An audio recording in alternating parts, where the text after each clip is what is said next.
물은 내 육신의 얼굴을 보지 못한 자들을 위하여 얼마나 힘쓰는지를 너희가 알기를 원하노니 라고 되어 있습니다. 골로새서 1장 29절에서 힘을 다하여 라는 아고니조 마이 라는 의미와 또한 2장 1절에 나오니 힘쓴다는 아고니라는 두 단어 모두 분투 또한 분투한다는 동일한 뜻을 갖고 있습니다. 분투한다는 이 헬라어는 원래 운동 경기가 열리는 장소를 의미하다가 나중에는 운동 경기 자체를 가리키는 것으로 사용이 되었습니다. 운동 경기를 한다는 의미와 더불어 무기를 들고 싸운다, 투쟁한다는 의미도 갖고 있습니다. 골로새 교회를 바울 자신이 직접 개척하여 세우고 목양하는 곳도 아닌데 그는 골로새 교회의 소식을 전해 듣고 그 교회를 위해서 기도하고 염려하는 마음이 마치 큰 분투를 하고 있는 자로서의 그 마음가짐으로 골로새 교회에 편지를 썼던 것입니다. 혼신의 힘을 다하여 이기기를 힘쓰는 운동선수처럼 분투하며 수고하는 바울이었습니다.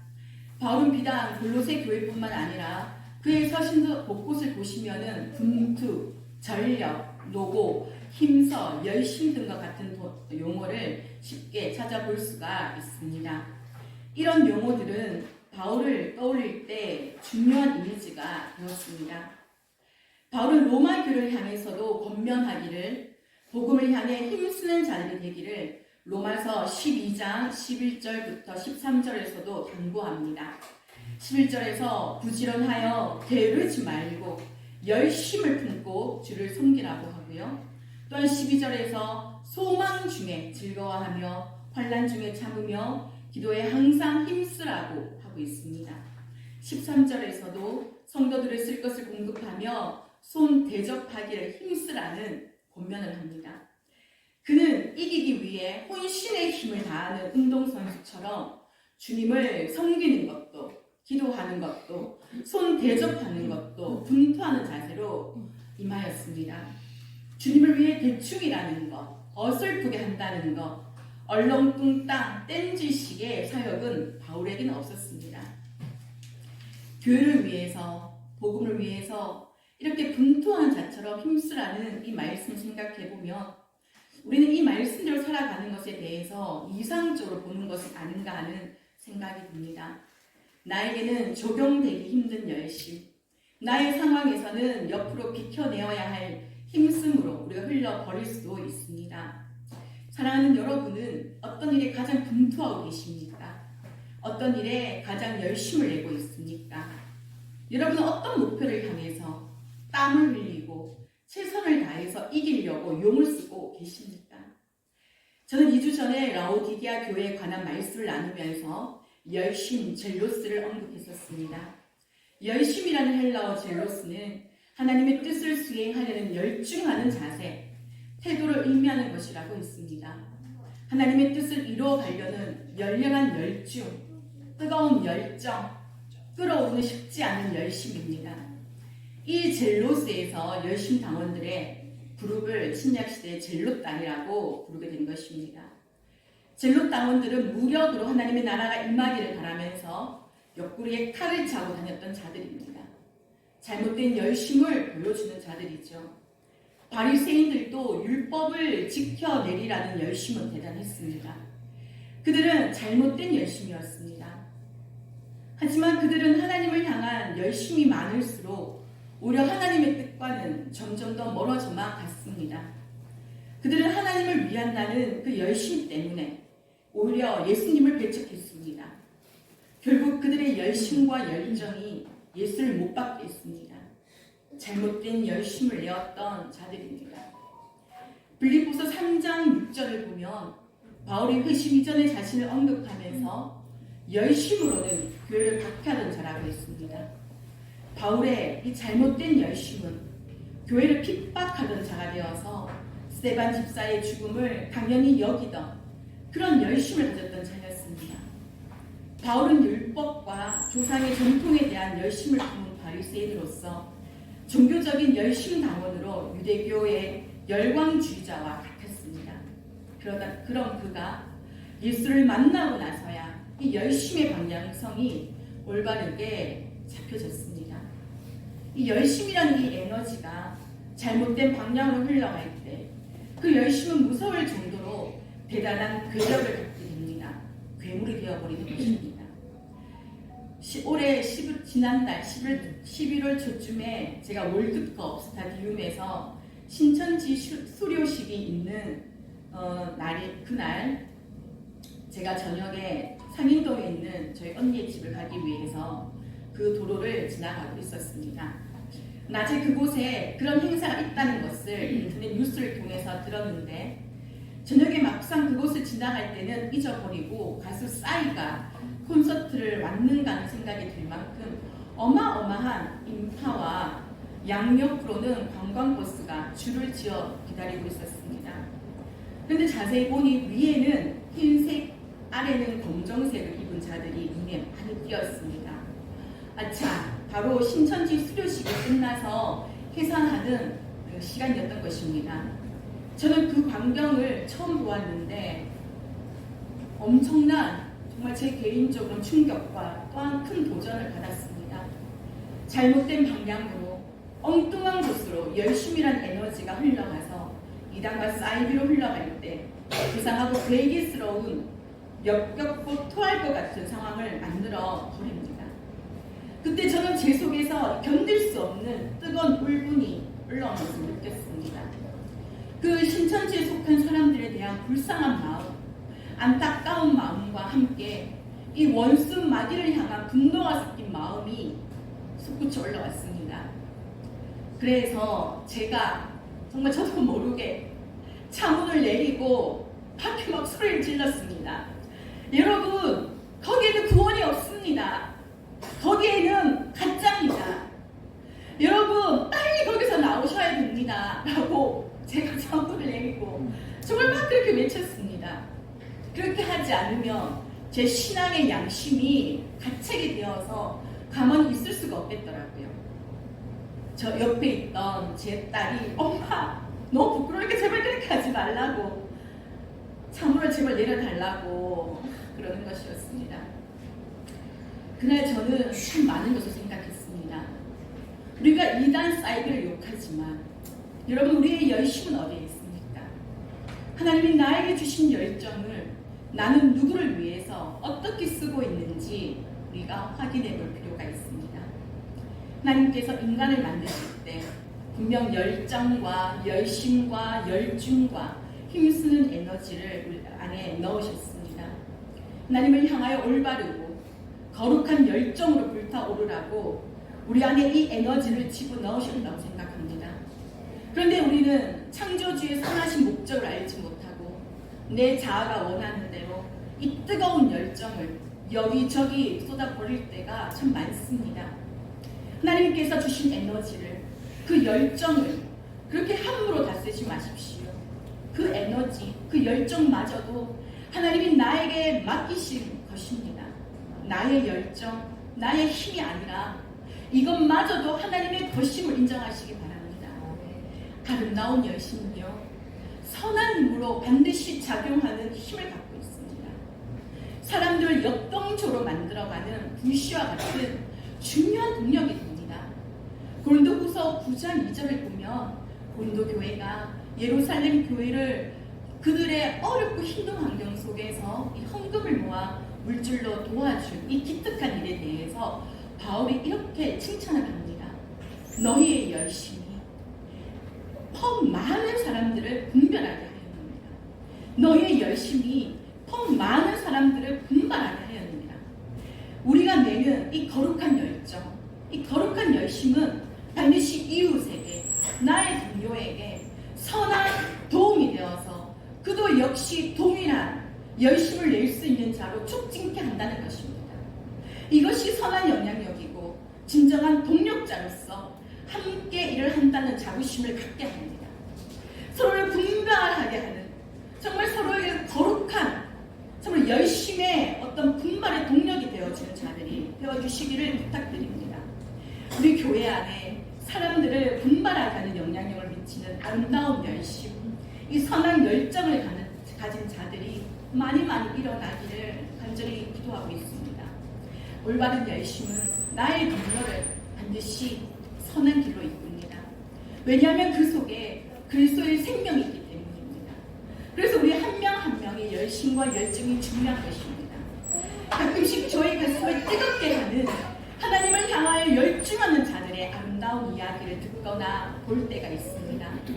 지금은 퇴사한 제가 일하고 있는 학원에 계시던 국어 선생님 이야기를 제가 몇 분에게 사석에서 한 적이 있습니다. 사실 저는 그분이 내비게이터 간사님인 줄 알았습니다. 물어보니까 그냥 성도더라고요. 그의 삶의 중심에는 교회, 물론 결혼하셨습니다. 교회, 하나님, 순종, 이 세 가지가 있다는 것을 제가 올 3월부터 추구해 왔습니다. 불신자 가정에서 자라났고 영남대학교에 들어와 내비게이터 선교에서 전도를 받고 예수님을 알고 믿기 시작한 여자 선생님입니다.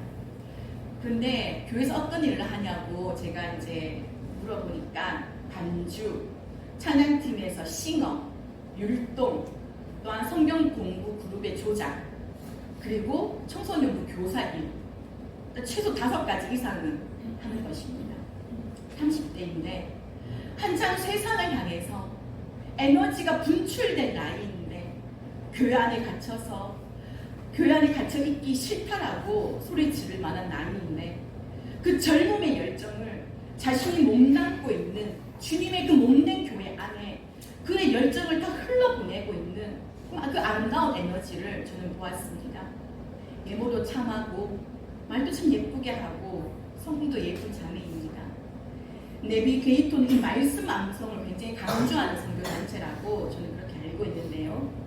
올해 추수 감사절 절기 즈음에 129절 성경시험 대회가 교회에 있었다고 합니다. 마치 그날 토요일은 저희 갈지리 마을에서 부산에 놀러를 갔던 날이라 제가 죄송하지만 학원에 양해를 구하고 제가 좀 수업을 빼면서 저로 인하여 이 고등부 전체 수업을 좀 빠지게 된 날이었습니다. 근데 월요일날 와서 그 선생님이 저에게 너무 고맙다고 선생님이 수업을 안 해주셔가지고 너무 고맙다는 것이었습니다. 영문을 들어보니 그 다음날 자기 교회에 129절 성경 쓰기 시험 대회가 암송 쓰기 시험 대회가 있었는데 마침 학원이 쉬는 바람에 자기 도서관에 가서 그 129절을 하루 종일 외웠다는 것입니다. 그래서 정말 너무 고마웠다는 인사를 들었는데 그가 나 정말 열심히 했는데 나보다 더 좋은 성적을 받았는 성도들이 너무 많다는 이야기를 이렇게 하면서 성경 쓰기 대회에 대한 이야기를 들었습니다.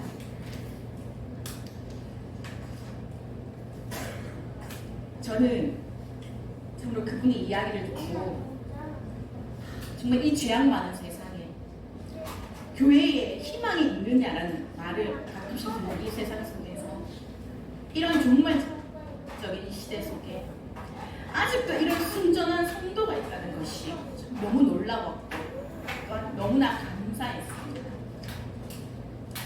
또 어느 분의 이야기를 듣고 제가 또 도전을 받은 것이 있습니다. 어느 교회 집사님이 제주도에 망해버린 리조트를 매입했다고 합니다.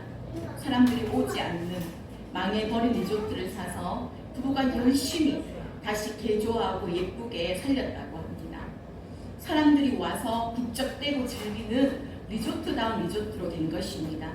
그 교회 목사님이 집사님 어떻게 이렇게 잘 운영하고 계시느냐고 사람들이 한번 오면 또 오고 싶어하는 리조트가 되었냐고 물었더니 그 집사님 말씀이 무엇이었는지 우리의 상상을 약간 벗어나는 대답이었습니다. 목사님 특별히 한 것은 없습니다. 그냥 제가 교회 전도회 회장으로서 교회에서 하던 것을 그대로 리조트에 옮겨놨을 뿐인데 이렇게 된 것입니다라는 대답이었습니다. 여러분 저는 솔직히 그 집사님 대답을 듣고 바로 이것이다라고 생각했습니다. 이 집사님이 얼마나 교회 일을 내 집안 일처럼 했을지 상상을 해보았습니다.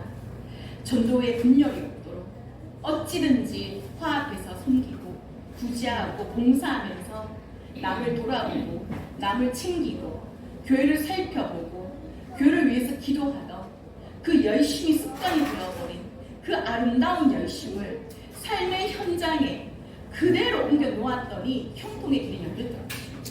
이것이 비결입니다. 여러분 명심하십시오. 세상살이의 열정을 다 쏟고 나서 남은 그 부스러기 같은 에너지를 교회에 가져와 내가 열심히 한다라고 하는 것은 순서가 틀린 것입니다. 세상은 세상을 향해서 열정을 바치는 자들을 붙잡고 있습니다. 결국 복음을 향해서 열정을 뿜어낼 여유를 허락하지 않습니다. 세상의 파라오가 이렇게 말을 합니다. 너 열심히 하네. 자, 조금만 더 열심히 해봐. 아주 잘하고 있어. 요 달콤한 거 먹고 조금만 더 열심히 힘을 써라. 그렇지, 그렇지. 그런 세상의 파라오가 나에게 말을 할 때 분별하시기를 부탁드립니다. 어느 교회 청년이 창원에 발령이 났습니다. 목사님께 그 말씀을 드리자 목사님이 창원에서 비행기를 타고 본교에 와서 예배를 드리라고 했다는 것입니다. 이런 솔직히 조금 제가 원하는 사역의 스타일입니다. 이단 사이비도 아닌 우리와 같이 보편적인 교회에서 이런 청년에게 공면한 목사님의 제안입니다. 여러분은 비행기 삭스를 지원하지 않았는 걸로 제가 알고 있는데요.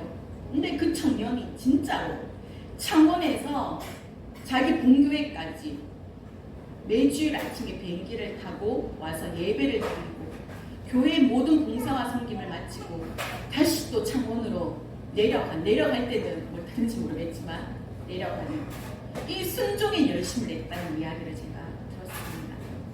사실 그렇게 제안한 목사님도 너무 놀랬다는 것입니다. 진짜로 비행기를 타고 그렇게 올지 몰랐다는 것입니다. 근데 결국 주님께서 그 청년의 직장을 원래 있던 그 교회에서 섬기기 좋은 곳으로 다시 옮겨주셨습니다. 이런 이야기를 나누면 참 저보고 별나다고 하실 수도 있겠지만 저는 솔직히 이런 열정을 갖고 예수님께 내 인생 전부를 걸고 예수를 뜨겁게 믿고 싶어하는 자들이 우리 교회 안에 넘쳐나길 바라며 저는 기도하고 있습니다. 그런 뜨거운 열정과 열심을 가진 자들과 진실한 예배를 드리고 주님께서 나의 삶 속에서 어떻게 역사하고 계시는지 가슴 벅찬 은혜를 나누는 교회를 저는 늘 꿈꿉니다. 저는 그 청년이 자신의 물질, 시간, 에너지를 순종이라는 이 키워드에 그냥 끼워 맞춰 정말 단순한 순종의 논리로 그냥 다 쏟아 부었다라고 저는 생각을 합니다. 우리 주님을 닮아가는 데 있어서 열심을 다해 순종하는 것은 절대적으로 나 자신의 몫이라는 것을 기억하시기 바랍니다. 그리고 이런 순전한 열정, 아름다운 순종의 열심을 내는 동력자들로 인해서 교회는 순종이라는 귀한 영향력을 갖게 됩니다.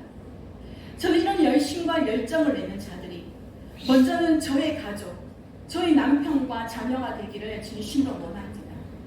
저는 이 청년의 이야기를 듣고 제 딸이 만약에 20살 이후에 이곳을 떠나 살지라도 하나님의 또 다른 계획과 허락이 있을 때까지는 비행기든 기차든 배든 본교회인 이 갈길이 열방에 너의 부르심이 있는 이곳에서 예배를 드리러 오도록 아니 제가 제안하기도 전에 저희 자녀가 스스로가 그런 결정을 할 수 있도록 참으로 잘 키워야겠다는 생각을 참으로 제가 깊이 묵상을 했습니다.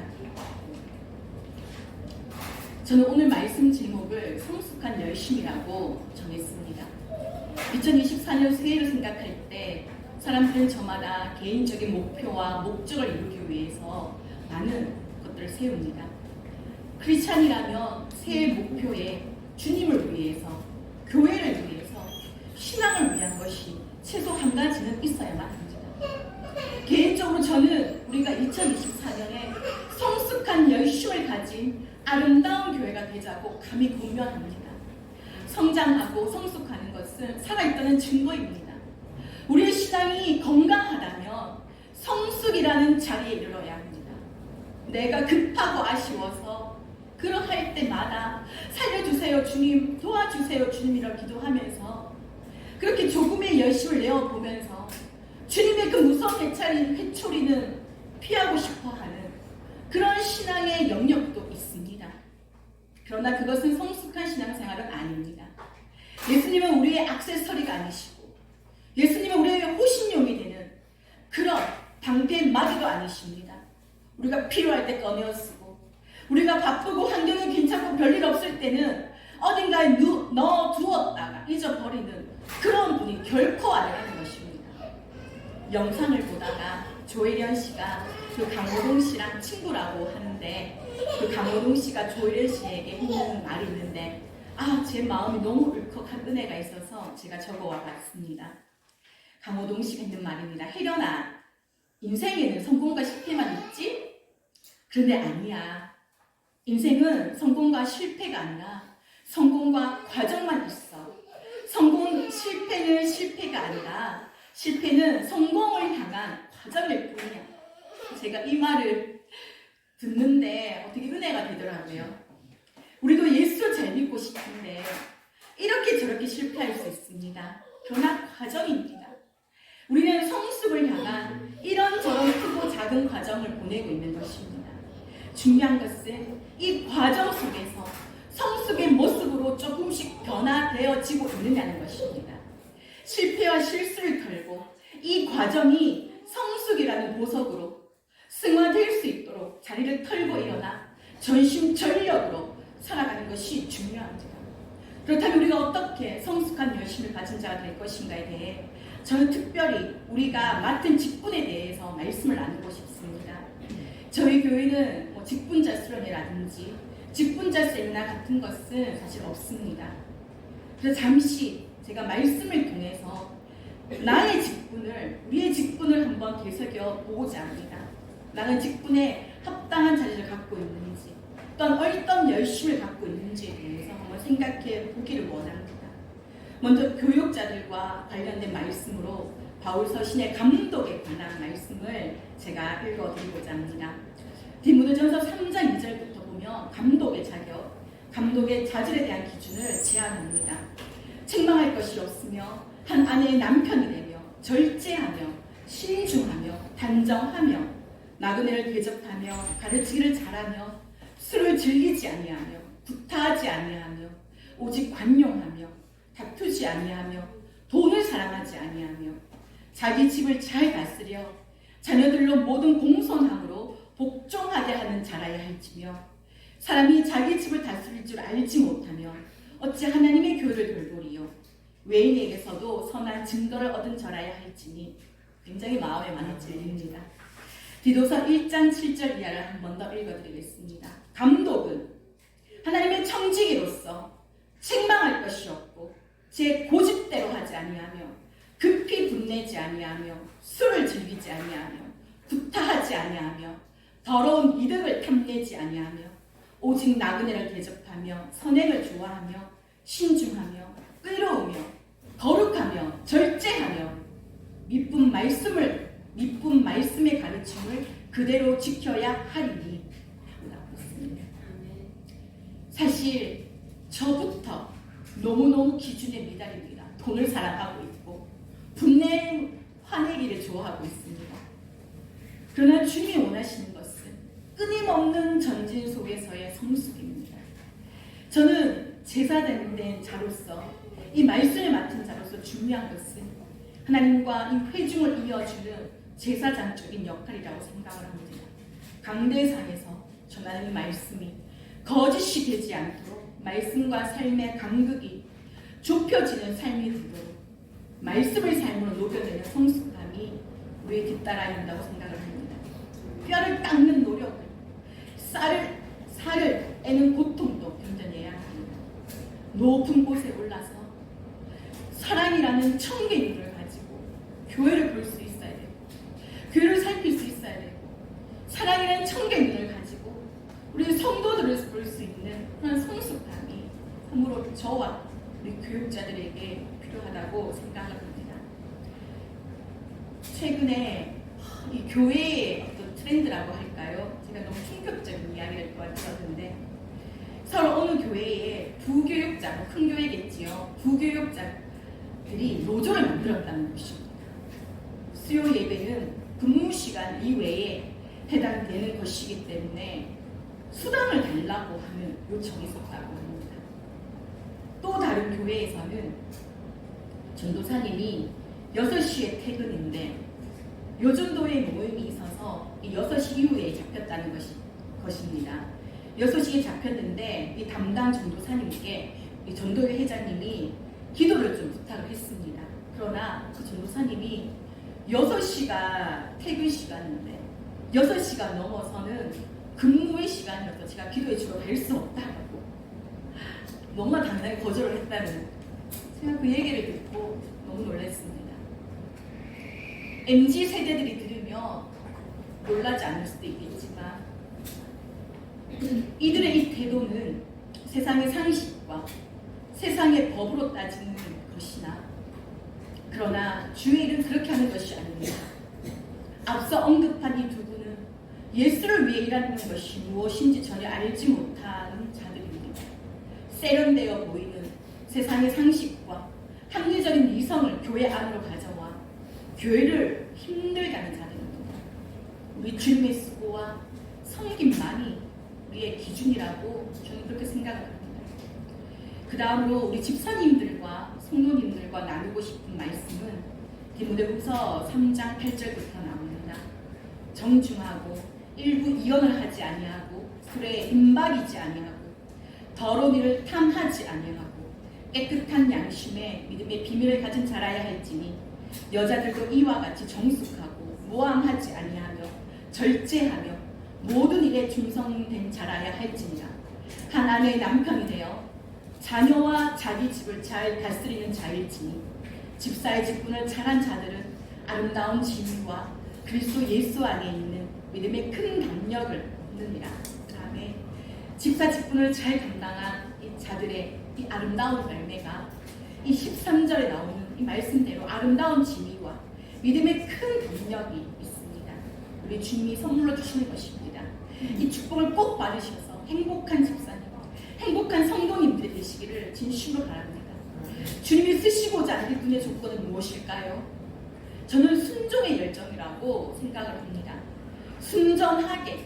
순종하면 따르겠다는 열정만 있으면 주님이 이 직분을 감당할 이 자리를 감당할 환경을 열어주시고 성품으로 빚어주시고 은사를 주실 것입니다. 내가 교회를 하는 것이 아니라 내 안에 계신 주님이 하시는 것입니다. 나는 그저 도구이고 그러실 뿐입니다. 오늘날 집사라는 직분을 다소 폄하하는 분위기가 있는 것 같습니다. 나도 집사, 너도 집사, 이런 분위기인데요. 그런데 여러분, 이 집사 직분이 태동된 기준을 보면 결코 하찮은 자리가 아니라는 것을 알 수가 있습니다. 사도행전 6장 7절에서 7명의 집사를 뽑는 기준이 나오는데 기준이 높습니다, 여러분. 성령도 충만해야 하고 지혜도 충만해야 하는데 심지어 칭찬도 받는 사람이어야 합니다. 제가 우리 교회도 7이라는 숫자를 한번 맞춰보았습니다. 이탁 선생님, 강정구 집사, 김정란 집사님, 김재훈 집사님, 강주희 집사님, 김보혜 집사님, 김태호 집사님, 나름 7명이 되더라고요. 저 나름대로 초대교회 우리 7 집사님만큼이나 7분이라고 믿고 있습니다. 그 7명을 뽑아서 우리가 이 일 그들에게 맡긴다라고 성경 기록하고 있습니다. 이 일이란 구제와 접대와 재정 출납 등과 같은 실제적인 교회 살림, 봉사와 섬김의 일인데 이것을 맡긴다는 것이 중요합니다. 교회의 이렇게 중요한 한 축을 집사님들께 맡긴다는 것이 이 집사 직분의 시작이었습니다. 얼마나 중요하고 귀한 자리입니까? 우리 교회 성도님들, 집사님들도 내가 이 교회 일을 나에게 맡기셨다, 위탁하셨다라고 믿으시고 전심전력으로 해주시기를 권면합니다. 팀 켈러 목사님의 책 중에 최장암으로 얼마 전에 돌아가셨죠.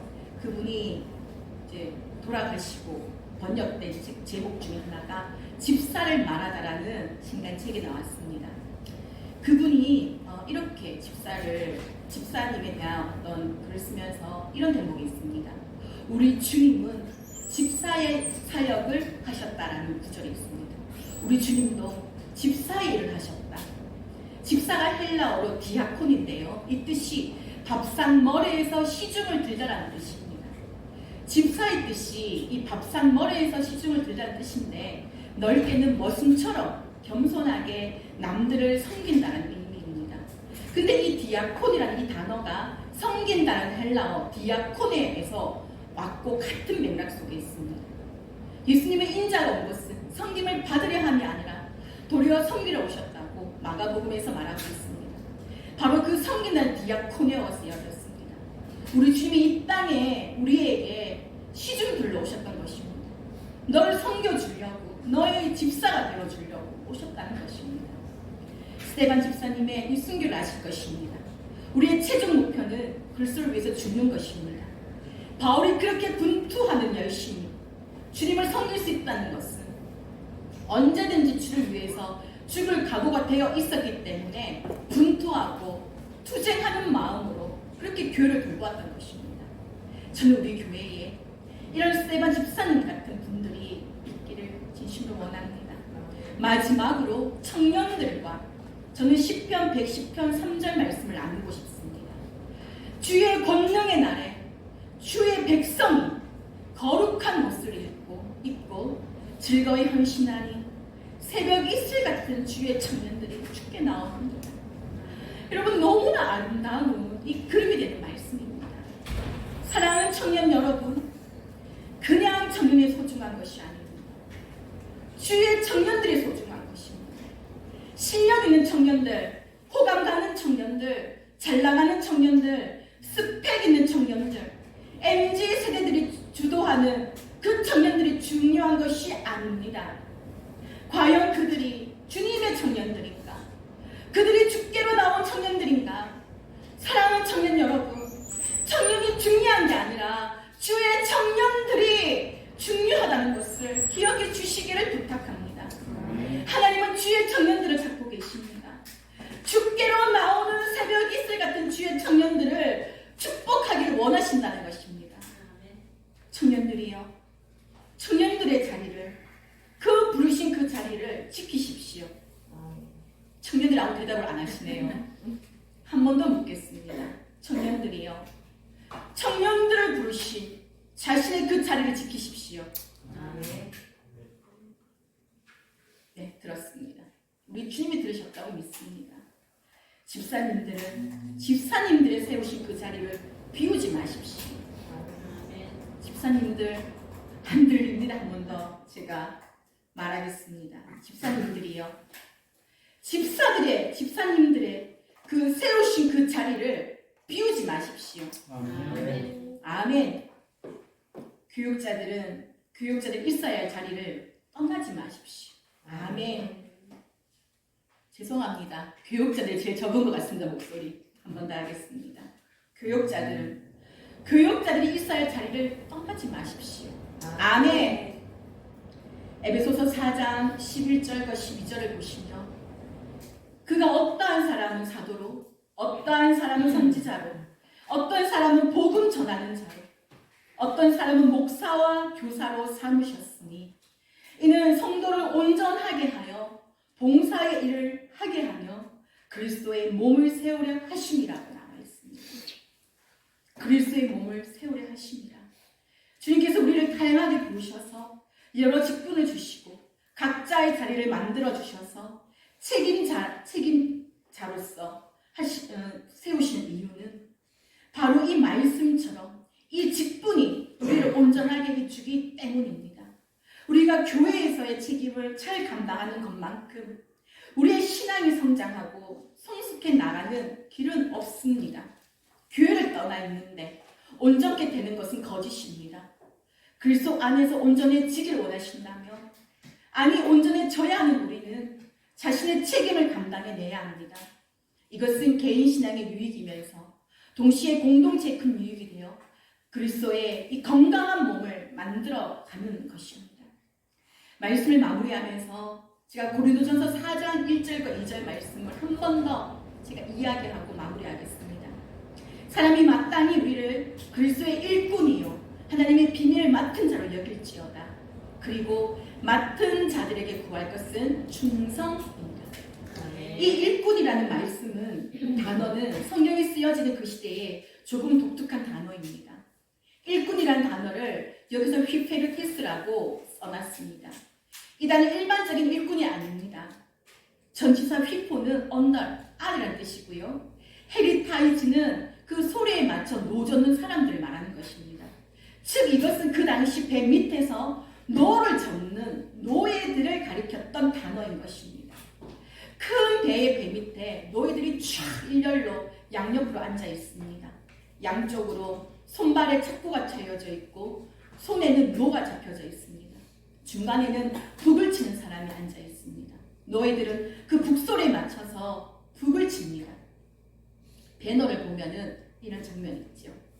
그 당시 노예는 사물이었습니다. 사람이 아니었습니다.